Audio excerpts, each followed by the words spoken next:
Okay, fine. Binomial theorem.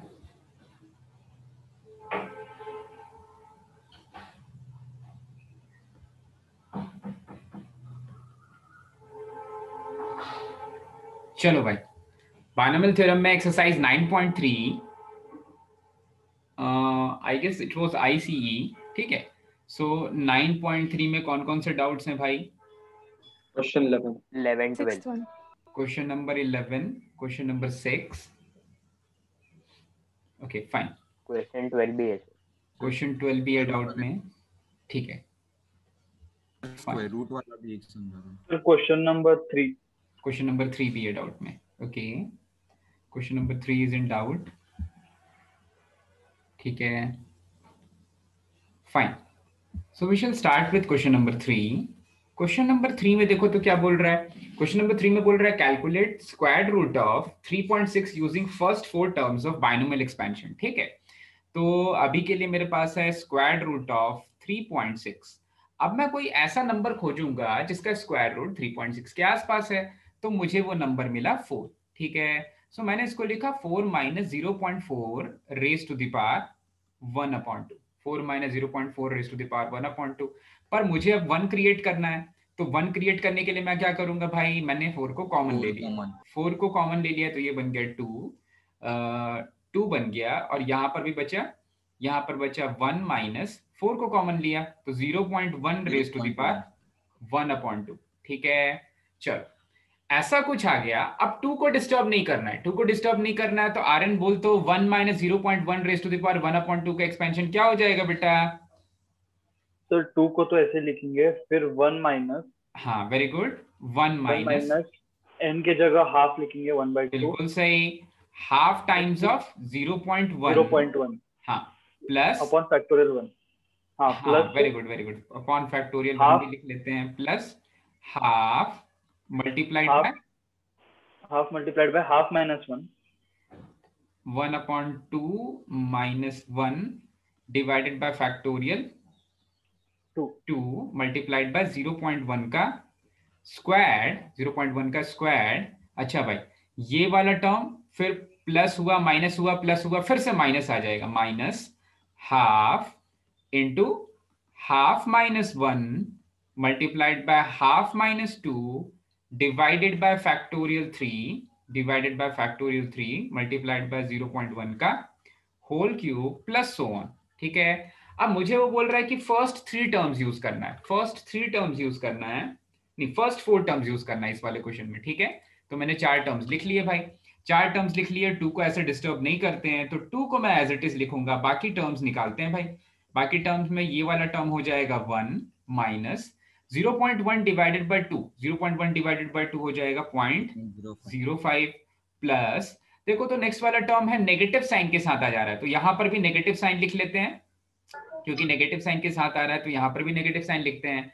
एक half, एक और हाफ, एक और हाफ, तो 3 हाफ आ जाएंगे, 3 हाफ आ जाएंगे, और 0.01 डिवाइडेड बाय 8 आ जा रहा है, ठीक है। उसका नेक्स्ट वाला टर्म देख लेते हैं भाई। उसके नेक्स्ट वाले टर्म में आ जा रहा है माइनस 1 नेगेटिव, 2 नेगेटिव, 3 नेगेटिव, यहां पर भी 3 नेगेटिव, तो ये भी सब्ट्रैक्ट होगा, ये भी सब्ट्रैक्ट होगा। यहां पर आ जाएगा हाफ हाफ एंड 3/2, मतलब माइनस ऑफ 3/8,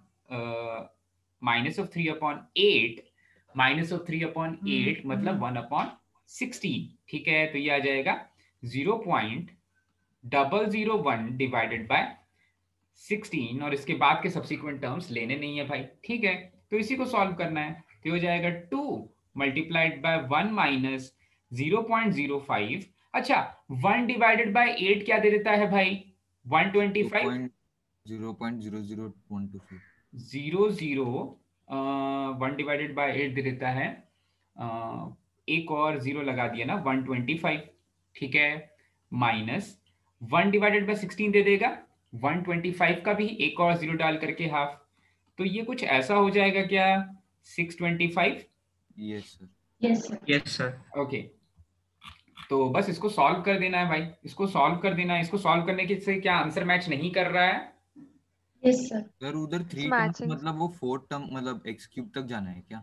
नहीं नहीं नहीं नहीं नहीं नहीं, ये 1 को पहला वाला टर्म इंक्लूड कर रहा है, यही मेरा फर्स्ट टर्म है, फर्स्ट सेकंड थर्ड फोर्थ, यही 4 टर्म्स हो गए। सर उधर 3 टर्म्स लिखा था इसलिए वो दूसरा आंसर आ रहा था। नहीं नहीं, उधर लिखा है using first 4 terms of binomial expansion, question sir number. ऊपर ऊपर वाले के सर सेकंड क्वेश्चन में। हाँ, Yes, sir. सेकंड वाले क्वेश्चन में फर्स्ट 3 टर्म्स यूज कर लो, सेकंड वाले केस में फर्स्ट 3 टर्म्स यूज कर लो, ठीक है। सो फर्स्ट 3 टर्म्स में केवल एक्स स्क्वायर तक जाएंगे, ठीक है।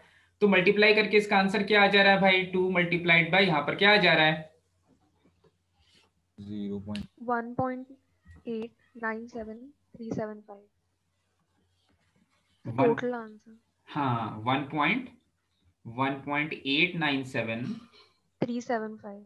375, ठीक है। फर्स्ट 4 टर्म्स का यूज करके ये आ जा रहा है, ठीक है। 3 6, ओके, ठीक है। सो हाँ, इस तरह से होगा क्वेश्चन नंबर 3।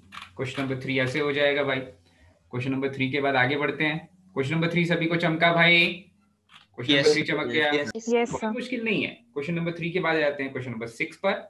क्वेश्चन नंबर 6 में बोल रहा है, क्वेश्चन नंबर 6 में बोल रहा है, हाँ भाई, यहाँ पर बोल रहा है मुझे कि मेरे पास क्या निकालना है, अप्रोक्सीमेट वैल्यू ऑफ, हाँ 1/4.08, 1 डिवाइडेड बाय 4.08, ठीक है। तो इसको मैंने लिखा 4.08 raise to the power minus of 1, 4.08 raise to the power minus of 1 लिख दिया। क्या बोल रहा है ऋषिकेश?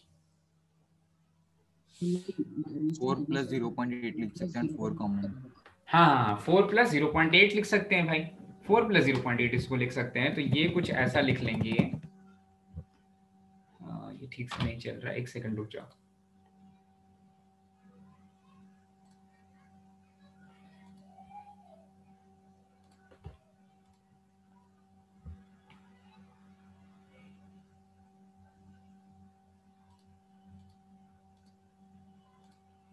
ओके, ठीक है। सो 4.08 का पावर माइनस ऑफ 1, इसको आपने थोड़ा सा रीअरेंज करके लिखा 4 + 0.08 का पावर माइनस ऑफ 1, और अब 1 क्रिएट करने की कोशिश करोगे तो फिर 4 कॉमन लेना पड़ेगा। अगर 4 कॉमन ले लोगे तो एक्चुअली आप 1/4 कॉमन ले रहे हो। अगर आप 1/4 कॉमन ले रहे हो तो अगर अंदर बचेगा 1 + 0.02 0.02. Raise to the power minus of 1, ठीक है। बस अब इसमें कितने टर्म्स तक बोला है भाई, अप टू 4 डेसिमल प्लेसेस बोला है। तो मुझे लग रहा है कि 4 डेसिमल प्लेसेस शायद 3 टर्म्स में ही आ जाएंगे, पर मैं फिर भी अप्रोक्सीमेट निकालने के लिए, क्योंकि ये क्वेश्चन एग्जाम में ऐसा नहीं पूछेगा कि इतने डेसिमल प्लेसेस तक निकालो, वो आपको 4-5 ऑप्शन दे देगा, आपको दिख रहा होगा। हो सकता है 2 डेसिमल प्लेसेस तक ही आंसर मैच कर जाए, हो सकता है तीसरे डेसिमल प्लेस तक आंसर मैच कर जाए। तो एक्चुअली हम इसमें क्यूब तक निकाल लेते हैं, क्योंकि पावर -1 है, तो -1 के लिए तो इसके लिए तो हमें फॉर्मूला भी पता है, इसके लिए बहुत ज्यादा दिमाग तो लगाना नहीं है। तो ये वाली चीज हो जाएगी 1/4 मतलब 0.25 एज इट इज लिखते हैं, 0.25 को बाहर एज इट इज लिखते हैं। ओके, देखते हैं यहाँ पर क्या आ जा रहा है। तो बोलो तो भाई इसका एक्सपेंशन क्या हो जाता है, 1 - x + x² वाला फॉर्म होता है क्या? Yes. So, यहाँ पर आ जाएगा 1 - x, x की वैल्यू क्या है 0.02 प्लस x² 0.0004, 4 हो गया ना, 2 2 4, हाँ 1 - x plus x² minus x³ minus 0.1 2 3 4 5 6 7 8, 1 2 3 4 5 6 7 8, ठीक है। वो तो बोला अप टू 4 डेसिमल प्लेसेस, तो यहीं पर बात बन जाएगी, इतने में ही बात बन जाएगी, तो आगे नहीं बढ़ रहे हैं, ठीक है। ये 3 टर्म से ही हमारा काम चल जा रहा है, तो हम बहुत आगे नहीं बढ़ रहे हैं। आगे इसलिए बढ़ गए थे क्योंकि उसका एक्सपेंशन आता था। तो आप क्या करो, केवल इतने टर्म्स को, ये 3 टर्म्स लेकर के उसको 0.25 से मल्टीप्लाई कर दो। सो 1 - 0.02 प्लस 0.0004 मल्टीप्लाइड बाय 0.25 कर देंगे, इससे आउटपुट निकल जाएगा भाई, ठीक है। तो चेक कर लो तो एक बार, 1 - 0.02 तो आपको पता है क्या दे देगा, 0.25, हाँ यहाँ पर 1 में से 0.02 तो 0.98, 0.98 बचेगा, और फिर 98 यहाँ बचा 04, ठीक है। 0.9804 में मल्टीप्लाई कर देते हैं 0.25 का, ठीक है। तो देखो तो टू 4 डेसिमल प्लेसेस। तो 4 डेसिमल प्लेसेस बोल रहा है 25 4 को 0 लेके चला जाएगा, आगे बढ़ना पड़ेगा लग रहा है।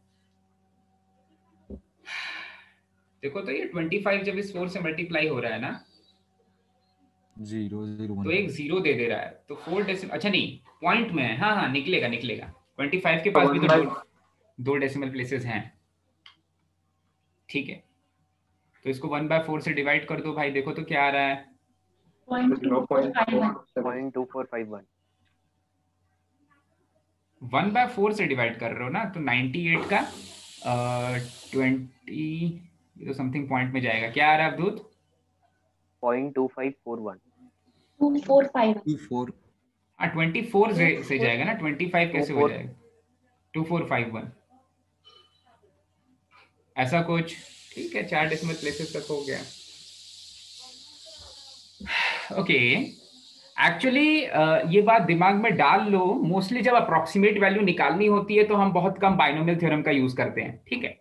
बाइनोमियल थ्योरम का कम यूज इसलिए कम करते हैं क्योंकि हमें कुछ दिनों बाद कुछ महीनों बाद कैलकुलस आ जाएगा, तो फिर उसके बाद ये जो डेल्टा छोटी सी वैल्यू आप ऐड कर रहे हो ना, इसको डिफरेंशिएट करके निकाल सकते हो।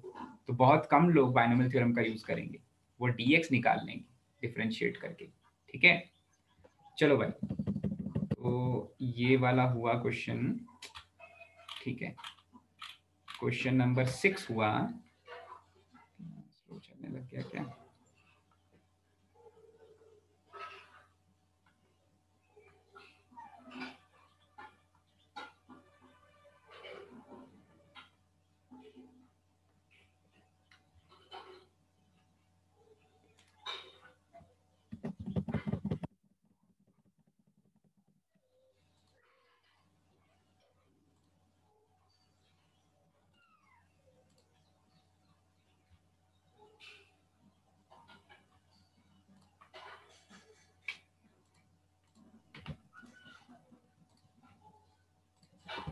ठीक है, क्वेश्चन नंबर 6 हो गया। क्वेश्चन नंबर 11 और 12 पे आ जाते हैं। तो ये एक्सरसाइज आसान लगी ना भाई? क्वेश्चन नंबर 11 और 12 पे आ जाते हैं, ठीक है। Yes sir. क्वेश्चन नंबर 11 में last 10 coefficients of the expansion, ठीक है। तो सर इसमें वो 2 मिडल टर्म्स रहेंगे ना, तो फिर 2 into दैट थिंग रहेगा। Yes sir. हाँ हाँ ठीक है, वेरी गुड, कुछ लोगों ने कर लिया भाई। क्वेश्चन नंबर 11 में देखो तो यहाँ पर बोल रहा है कि सम ऑफ लास्ट 10 कोएफिशिएंट्स। अच्छा भाई, तो x 1 + x है, ठीक है। 1 + x raise to the power 19, जरा सोचो तो इसके कोएफिशिएंट्स क्या हो जाएंगे भाई? इसके कोएफिशिएंट्स हो जाएंगे 19c0 से लेकर के 19 तक, फिर 19c11 से लेकर के 19c19 तक, ठीक है। तो टोटल नंबर ऑफ टर्म्स हो गए इसमें 20, टोटल नंबर ऑफ टर्म्स हो गए 20। अच्छा 0 से लेकर के 9 तक कितने टर्म्स हैं? 10 टर्म। 0 से लेकर के यहां पर आएगा 19c9, यहां तक है 10 टर्म्स। इनफैक्ट बेटर होगा कि मैं इसको अगर अच्छे से दिखाना चाहता हूं तो 0 से लेकर के इसको ले लेते हैं 9, इसको ले लेते हैं 19c9। तो 0 से लेकर के 19c9 तक हो जाएंगे 10 टर्म्स, और 19c10 से लेकर के 19c19 तक हो जाएंगे, यहां पर भी 10 टर्म्स हो जाएंगे, ठीक है। तो ये वाले टर्म्स भी, यहां पर भी नंबर ऑफ टर्म्स हो जाएंगे 10, ठीक है। और एक चीज हमें पता है, हमें क्या पता है भाई, कि जो भी बाइनोमियल कोएफिशिएंट्स होते हैं एक्चुअली में मेरे पास्कल्स ट्रायंगल के किसी रो के नंबर्स होते हैं, ठीक है। ये चीज भी पता है, और मुझे ये भी पता है कि हर एक टर्म, जैसे 19c0 है, 19c0 19c19 के बराबर है, जो 19c1 होगा वो 19c18 के बराबर होगा, ठीक है। ऐसे करते करते सारे के सारे टर्म्स के करस्पॉन्डिंग दूसरे वाले n-r वाले बाइनोमियल कोएफिशिएंट्स मिलते जाएंगे। 19c9 19c10 के बराबर हो जाएगा, ठीक है। तो अगर मेरे n की वैल्यू ऑड हो जाती है, अगर मेरे n की वैल्यू ऑड हो जाती है, इसका मतलब टर्म्स कितने हो जाते हैं भाई? टर्म्स हो जाते हैं इवन। और अगर नंबर ऑफ टर्म्स इवन हो जाते हैं तो इनका टोटल सम कितना है? इनका टोटल सम है 2 raised to the power 19, 2 raised to the power 19 है। अब आपको पता है कि आप पहले 10 का सम अगर s ले ले रहे हो तो ये सारे तो बराबर है, तो नेक्स्ट 10 का सम भी s ही आ जाएगा, ठीक है। 19c 0 से लेकर के 19c 19 का सम अगर s है तो 19c 10 से लेकर के 19c 19 का भी सम s ही आ जाएगा, और इसकी वैल्यू गिवन है 2 रेज टू द पावर 19 के बराबर, ठीक है। अगर इसकी value 2 raise to the power 19 के बराबर है, इसका मतलब s की वैल्यू केवल आ जाएगी 2 रेज टू द पावर 18 के बराबर, ठीक है। तो अगर n की वैल्यू इवन होती है तो फर्स्ट हाफ का जो सम होता है वो सेकंड हाफ के सम के बराबर होता है, ठीक है। चलो भाई, तो ऐसी थी छोटी सी कहानी। क्वेश्चन नंबर 11 की ये कहानी थी, ए आंसर हो जाएगा। Question number 11 is done. Question number 11 हुआ, क्वेश्चन नंबर 11 हो गया। क्वेश्चन नंबर 12 पे आ जाते हैं। क्वेश्चन नंबर 11 सर के n बाद फैक्टोरियल से मल्टीप्लाई डिवाइड करना पड़ेगा ना, Yes, so sir. that it creates nc0 and nc1. Question number 12 में सही बोल रहा है अथर। यहाँ पर जो सीक्वेंस गिवन है वो है 1 upon factorial n plus 1 upon series है 1 upon factorial 2 factorial n minus 2 plus 1 upon factorial 4 factorial n minus 4 plus so on.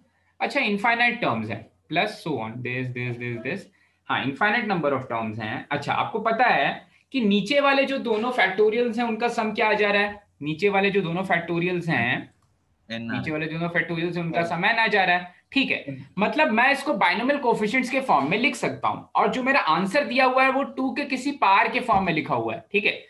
मेरे जो आंसर है वो 2 के किसी पार के फॉर्म में है, और 2 का पार के फॉर्म में आंसर तभी लिखते हैं जब मैं उसको 1 + x 1 - x के बाइनोमियल कोएफिशिएंट्स के फॉर्म में लिख पाऊं भाई, ठीक है। फिर x की वैल्यू बाद में 1 रख देते हैं। अच्छा, ठीक है, ये वाली चीज हो रही है। तो मुझे समझ में आ गया कि मुझे कहीं ना कहीं ऊपर में फैक्टोरियल n क्रिएट करना पड़ेगा ऑप्शंस देख करके, और नीचे वाले फैक्टोरियल्स का सम देख करके, ठीक है। कहीं ना कहीं फैक्टोरियल n क्रिएट करना पड़ेगा। तो मैंने इसको मल्टीप्लाई किया फैक्टोरियल n से और डिवाइड भी कर दिया फैक्टोरियल n से। तो देखो, तो जो मल्टीप्लाई करेंगे फैक्टोरियल n से, तो जो डिवाइड किया फैक्टोरियल n उसको तो एज इट इज लिख रहे हैं, जो मल्टीप्लाई किया फैक्टोरियल n से उसमें यहां पर बना दिया 1, यहां पर बना दिया factorial n upon factorial 2 factorial n minus 2, फिर यहां पर बना दिया factorial n upon factorial 4 factorial n minus 4। और ये सीरीज के नेक्स्ट टर्म्स आपको पता है क्योंकि इवन पे चल रहा है, क्योंकि पहला वाला टर्म जो फैक्टोरियल n मिल रहा था वो फैक्टोरियल 0 वाला फॉर्म है। ये वाला 1 जो है ना, इसके नीचे ऐसा कुछ टर्म होगा फैक्टोरियल n अपॉन, चलो मैं उसको अलग से लिख देता हूं, ये वाला जो 1 है उसको कुछ ऐसे ट्रीट किया जा रहा है, वो एक्चुअली है factorial n upon factorial 0 factorial n minus 0, ठीक है। सो फैक्टोरियल 0 की वैल्यू क्या होती है वृंदा? फैक्टोरियल 0 की वैल्यू होती है 0, 1 होती है, ठीक है। तो यहां पर आ जाएगा factorial n divided by factorial 6 factorial n minus 6 and so on. और आपको पता है ये अगर बाइनोमियल कोएफिशिएंट्स के फॉर्म में लिखें तो पहला वाला है nc0, दूसरा वाला है nc2, तीसरा वाला है nc4 अप टू ऐसे सारे के सारे इवन बाइनोमियल कोएफिशिएंट्स आ जा रहे हैं, सारे के सारे इवन बाइनोमियल कोएफिशिएंट्स आ जा रहे हैं। और अगर इवन बाइनोमियल कोएफिशिएंट्स आ जा रहे हैं तो इवन बाइनोमियल कोएफिशिएंट्स का सम ऑफ ऑड बाइनोमियल कोएफिशिएंट्स के बराबर होता है। पर कब ऐसी चीज होती है? जब 1 + x raise to the power n का एक्सपेंशन लेते हैं और x की वैल्यू 1 रख देते हैं, तो ठीक है। तो 1 + x raise to the power n के एक्सपेंशन में sum of even binomial coefficients जो यहां पर भी मुझे दिख रहा है, ये है 1 upon factorial n multiplied by sum of even binomial coefficients.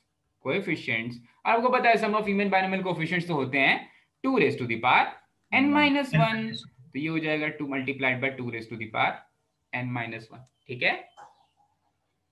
चलो भाई, सो ये कहानी थी। उसके बाद मैंने वो 16th वाला रिजल्ट हो गया क्या आप सभी से? सर Yes, x की वैल्यू yes, हाफ yes. रखना है। काफी आसान था, केवल एक वैल्यू सब्स्टिट्यूट करनी है, ठीक है। तो एक बार 16th वाला रिजल्ट भी देख लेते हैं, इवन तो सभी से हो गया है, वो रिजल्ट है इसलिए देख ले रहे हैं, ठीक है। सिनॉप्सिस का 16th वाला रिजल्ट, ओके। इसमें गिवन है C0 plus C1/2 plus C2/2 squared plus C3/2 cube plus up to plus Cn upon 2 raise to the power n, और इसकी वैल्यू प्रूफ करनी है 3 upon 2 raise to the power n की। तो पहली नजर में देख के ऐसा लगता है कि इसको करना होगा इंटीग्रेट, क्योंकि डिनोमिनेटर में टर्म्स आ रहे हैं, पर डिनोमिनेटर में टर्म्स कंसेक्यूटिव नहीं है, लगातार वाले टर्म्स नहीं है, मतलब एपी में टर्म्स नहीं है डिनोमिनेटर में कि उसको इंटीग्रेट करके लाया गया हो। ठीक है, तो फिर आपने क्या सोचा? सर मैंने वो 1 प्लस एक्स का एक्सपेंशन किया एंड देन एक्स की वैल्यू हाफ रख दी। हाँ, 1 plus x raise to the power n का एक्सपेंशन करोगे तो आ जाएगा C0 plus C1x plus C2x square plus C3x cube plus up to plus Cn x raise to the power n। फिर आप मैच करोगे भाई, देखो तो जब आप मैच करोगे तो आपको मिल जाएगा कि देखो इसी चीज की वैल्यू का हायर पावर हो रहा है, 2 का हायर पावर्स आ जा रहे हैं, 2 के हायर पावर्स हो जा रहे हैं, इसका मतलब x की जगह पर पक्का पक्का 1/2 रखा गया होगा, क्योंकि 2 मेरे डिनोमिनेटर में है। ठीक है, तो आपने कुछ नहीं किया, आपने x को रिप्लेस कर दिया, x को रिप्लेस कर दिया 1/2 से, तो ये बन गया 1 plus 1/2 raise to the power n, और RHS वही आ गया जो आपको चाहिए था, C0 plus C1/2 plus C2/2 square plus C3/2 cube plus up to plus Cn/2 raise to the power n। ठीक है, हाँ भाई, तो ये थी एक कहानी, ये थी एक छोटी सी कहानी। इसके बाद मैंने आपको यूजिंग डेरिवेटिव्स एक रिजल्ट प्रूफ करने को बोला था, वो रिजल्ट भी देख लेते हैं। वो वेरिएशन था मेरा, डिफरेंस ऑफ बाइनोमियल कोफिशिएंट्स जब कांस्टेंट रहें, हाँ डिफरेंस ऑफ बाइनोमियल कोफिशिएंट्स जब कांस्टेंट रहें तब का रिजल्ट। ठीक है, तो जो रिजल्ट था जिसको प्रूफ करने को बोला गया था वो रिजल्ट था C1 squared plus 2C2 squared plus 3C3 squared plus up to plus n times of Cn square. ठीक है, इसकी वैल्यू क्या आती है और कैसे आती है? ठीक है, तो इसके लिए क्योंकि सीरीज में डिफरेंस ऑफ बाइनोमियल कोफिशिएंट जो थे नीचे में वो कांस्टेंट थे, यहां पर डिफरेंस 0 है, पर 1 2 3 4 मेरे टर्म्स जो है वो मल्टीप्लिकेशन में आ जा रहे हैं बाइनोमियल कोफिशिएंट्स के, इसलिए किसी एक सीरीज को तो मैंने डिफरेंशिएट किया ही होगा, किसी एक सीरीज को डिफरेंशिएट किया होगा। ठीक है, तो जब डिफरेंस ऑफ बाइनोमियल कोफिशिएंट्स की बात होती है तो जिन दो सीरीज को मैं एक्सपैंड करता हूं वो होती हैं 1 plus x raise to the power n और x plus 1 raise to the power n। ये दोनों सीरीज को एक्सपैंड करके निकालते हैं, ये दोनों सीरीज को एक्सपैंड करके रिजल्ट निकालते हैं। अच्छा, 1 plus x raise to the power n का एक्सपेंशन, इसका एक्सपेंशन तो काफी इजी है, C0 plus C1x plus C2x squared plus up to plus Cn minus 1 x raise to the power n minus 1 plus Cn x raise to the power n, और दूसरी वाली series से आ जाएगा C0 x raise to the power n plus C1 x raise to the power n minus 1 plus C2 x raise to the power n minus 2 plus up to plus Cn times Cn minus 1 times of x और Cn as it is Cn आ जाएगा। ठीक है, अब आपके पास choice है, आपको दिख रहा है कि C0 का तो नामो निशान नहीं दिख रहा है भाई, और ऑफ कोर्स 1 2 3 4 जब मल्टीप्लिकेशन में आ जाए बाइनोमियल कोफिशिएंट्स के तो आपको किसी एक सीरीज को डिफरेंशिएट करना पड़ेगा। मेरे लिए बेटर क्या होगा, मैं कौन सी सीरीज को डिफरेंशिएट कर लूं? 1 plus x to the power. हाँ, पहली वाली सीरीज के ऊपर कोई भी फंक्शंस अप्लाई करना, कोई भी ऑपरेटर अप्लाई करना थोड़ा इजी होता है, तो पहली वाली सीरीज को मोस्टली हम इंटीग्रेट करते हैं, पहली वाली सीरीज को ही मोस्टली हम डिफरेंशिएट करते हैं, तो यहां पर भी वही वाली चीज करेंगे भाई। यहां पर 1 प्लस एक्स रेज टू, अच्छा डिफरेंशिएट कर रहे हैं तो LHS में भी तो डिफरेंशिएशन खेलना पड़ेगा ना भैया, तो LHS में डिफरेंशिएशन खेलते हैं। So 1 plus x raise to the power n का डेरिवेटिव हो जाएगा n times of 1 plus x raise to the power n minus 1, और देखो RHS का डेरिवेटिव देख लो भाई, RHS का डेरिवेटिव है फर्स्ट वाले में C1 plus 2 times of C2x plus 3 times of C3x squared plus 4 times of C4x cube, और ये सिलसिला चलता रहेगा, plus n minus 1 times of Cn minus 1 x raise to the power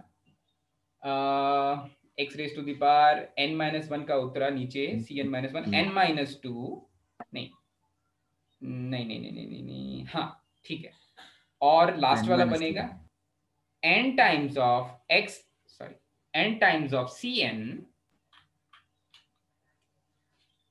n times of, last वाले term को differentiate कर रहे हैं भाई, so n times of Cn x raise to the power n minus 1।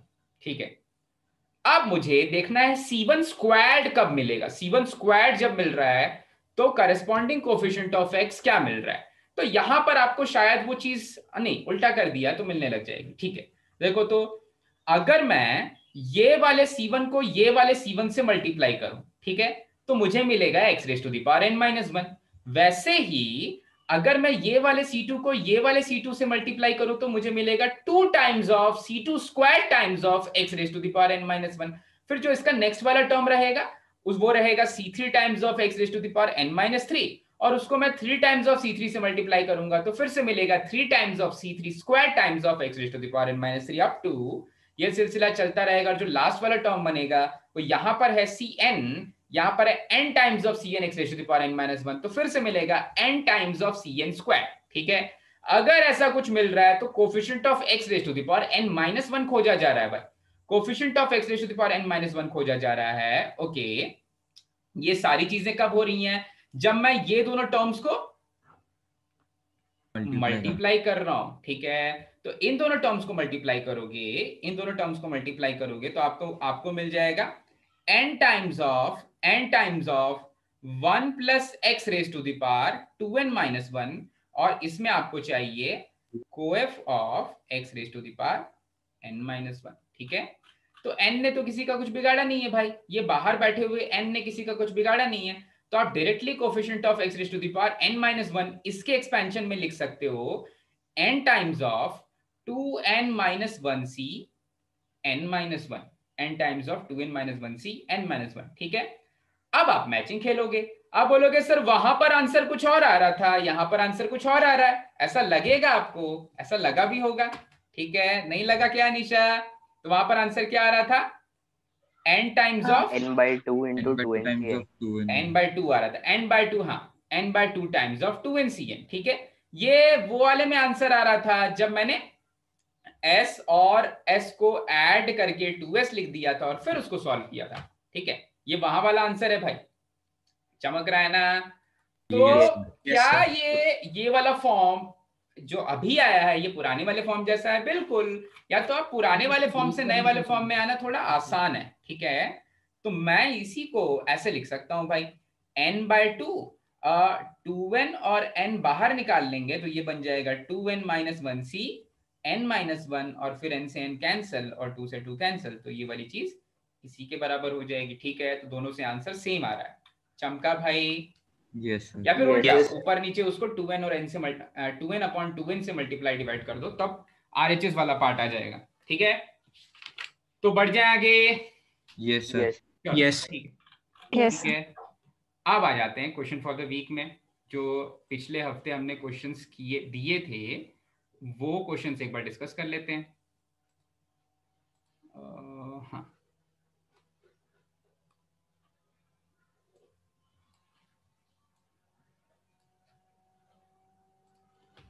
Okay, सो इसमें मैं ले आता हूं क्वेश्चंस।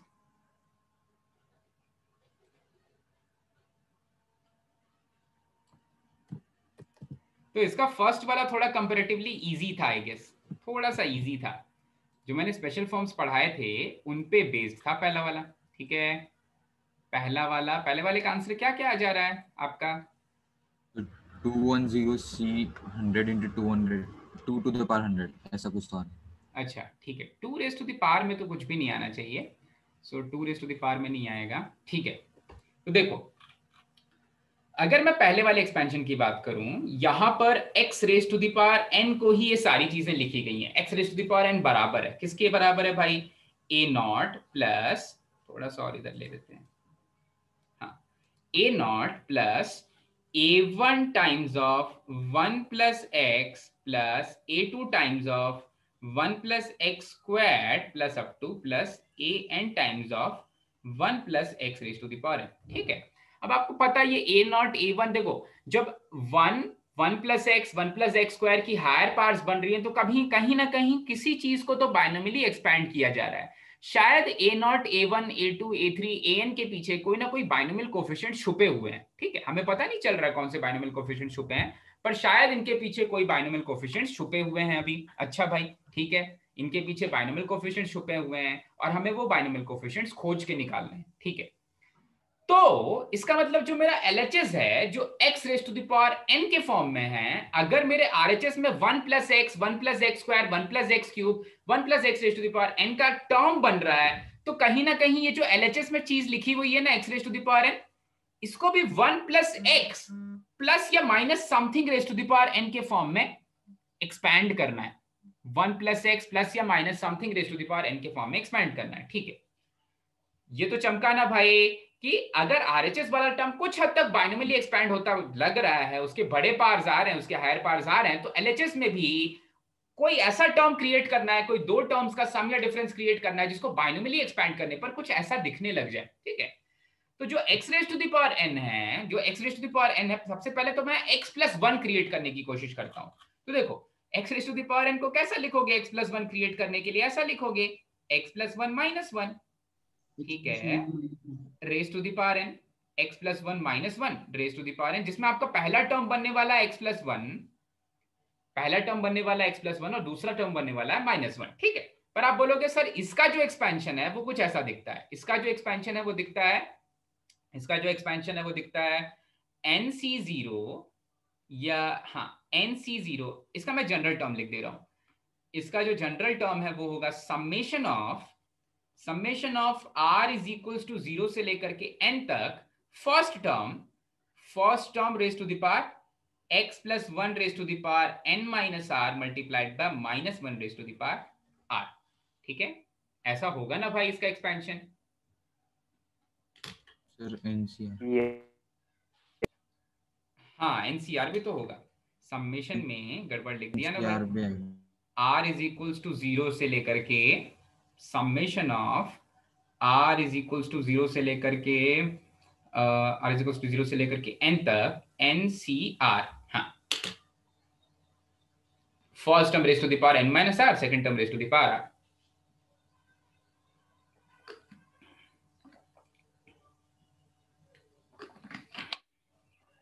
ठीक है, ऐसा कुछ है। अच्छा ठीक है भाई, तो देखो जो बाइनोमियल कोफिशिएंट्स है ना, उन्हीं के साथ 1 + x के भी हायर पार्ट्स आ रहे हैं। बाइनोमियल कोफिशिएंट्स हैं, उन्हीं के साथ 1 + x के भी हायर पार्ट्स आ रहे हैं, तो बेटर होगा कि मैं इसे किसी और फॉर्म में लिख लूं। कैसे फॉर्म में लिख लूं भाई? पलट करके लिखेंगे तो कैसा लगेगा ये?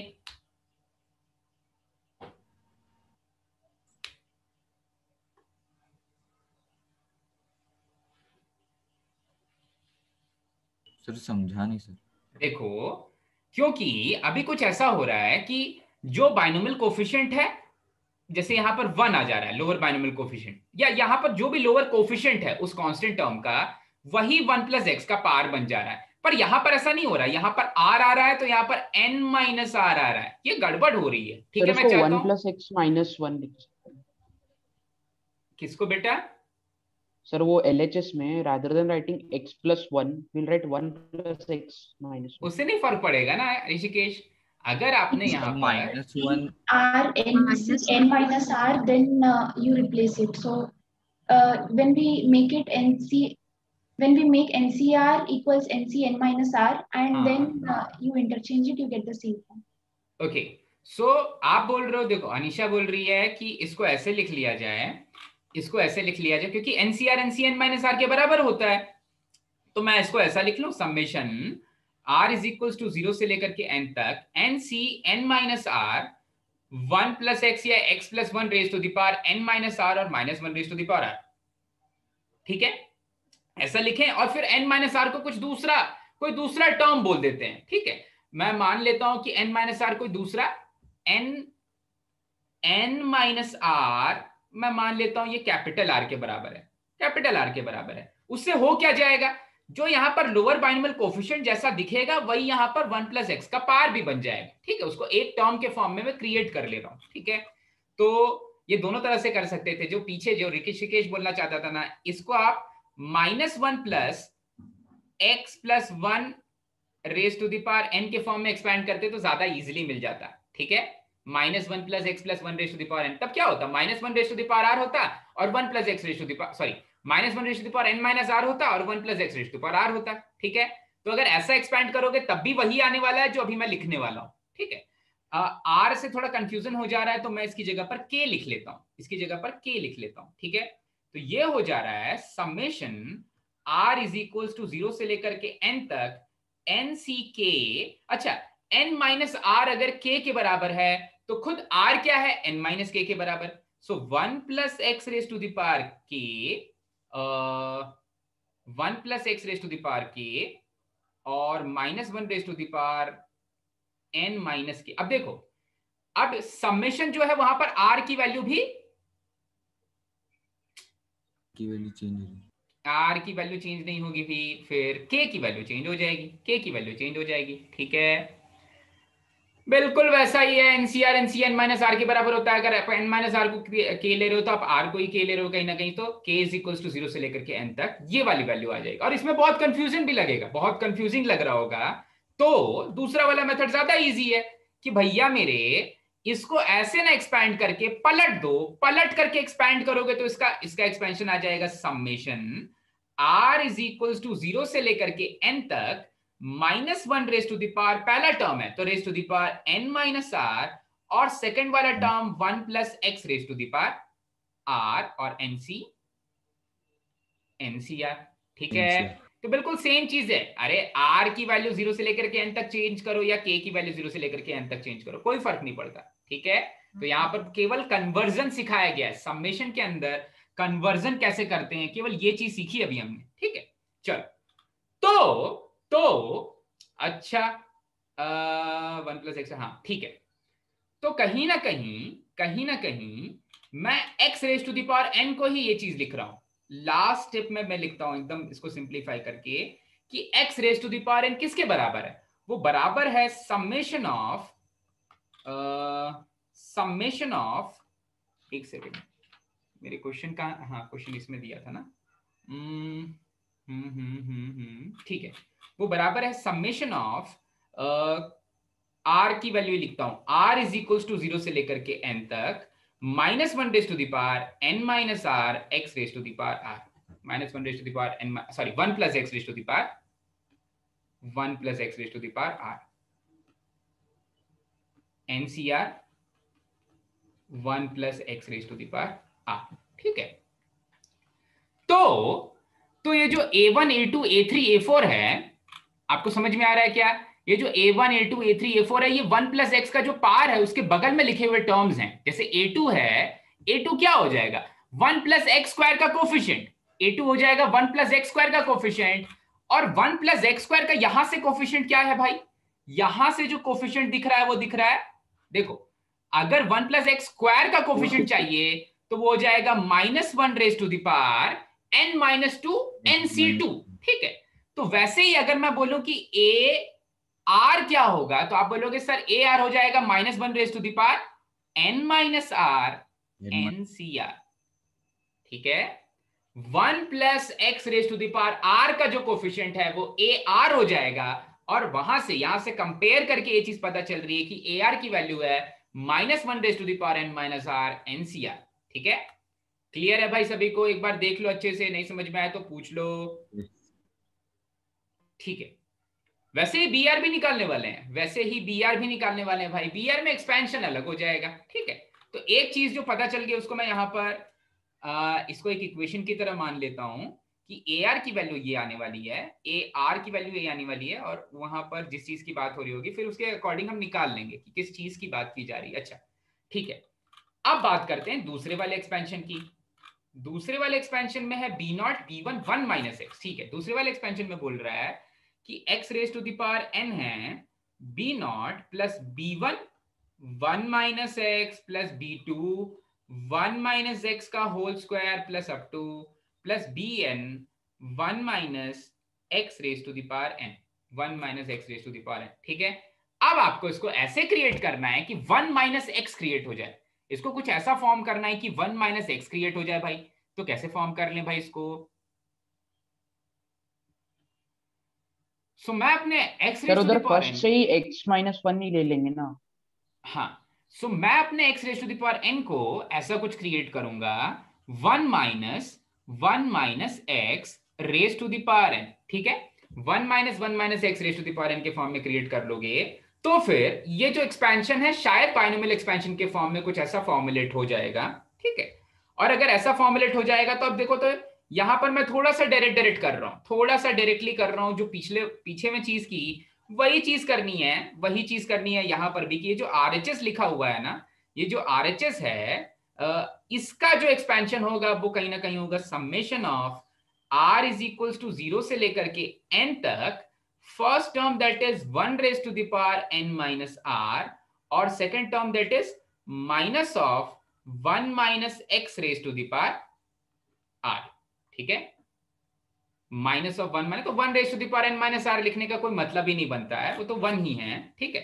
तो यहां से this is equivalent to summation of r is equals to 0 से लेकर के n तक minus 1 raise to the power r, अरे NCR यहां पर भी मैंने मिस कर दिया, हाँ, minus 1 raise to the power r NCR और 1 minus x raise to the power r, 1 minus x raise to the power r, जो minus of 1 minus x raise to the power r है उसी का minus 1 raise to the power r बाहर करके लिख लिया, NCR as it is लिख लिया, इसी चीज का जनरल टर्म लिखा है मैंने, इसी के बाइनोमियल एक्सपेंशन का जनरल टर्म लिखा है। और फिर से अगर आप मैचिंग खेलोगे तो 1 minus x raise to the power r के जो कोफिशिएंट्स हैं ऊपर में वो है b1 b2 b3 and so on, वो है b1 b2 b3 and bn so on. तो जो br हो जाएगा, यहां से जो br हो जाएगा वो आ जाएगा minus 1 raise to the power r NCR, minus 1 raise to the power r NCR, ठीक है, ये हो जाएगा, ठीक है। सो मुझे AR भी मिल गया और BR भी मिल गया और n की वैल्यू आपके क्वेश्चन में दी हुई है, ठीक है, n की वैल्यू क्वेश्चन में दी हुई है, AR और BR मिल गया, जनरल वैल्यूज मिल गई। और क्वेश्चन में वापस जाते हैं। सो क्वेश्चन में बोल रहा है कि n की वैल्यू अगर 201 है तो A101 B101 बताओ, A101, देखो तो A101 हो जाएगा 201C101, ठीक है, NCR minus 1 raise to the power minus 1 raise to the power 201 minus 101, और B101 हो जाएगा, B101 हो जाएगा minus 1 raise to the power minus 1 raise to the power R that is 101 201C 101, ठीक है। तो यहां से मिल जाएगा 201C 101 पॉजिटिव साइन के साथ, और यहां से मिल जाएगा minus of 201C 101 negative sign के साथ, ठीक है। सो यहां से मैं बोल सकता हूं A101 B101 ये हो जाएंगे ऑर्डर्ड पेयर में 2 101C 101 और माइनस 2 101C 101, ठीक है। चलो भैया ऐसा हो जाएगा, यही आंसर है। चमका भाई कहां पर गलती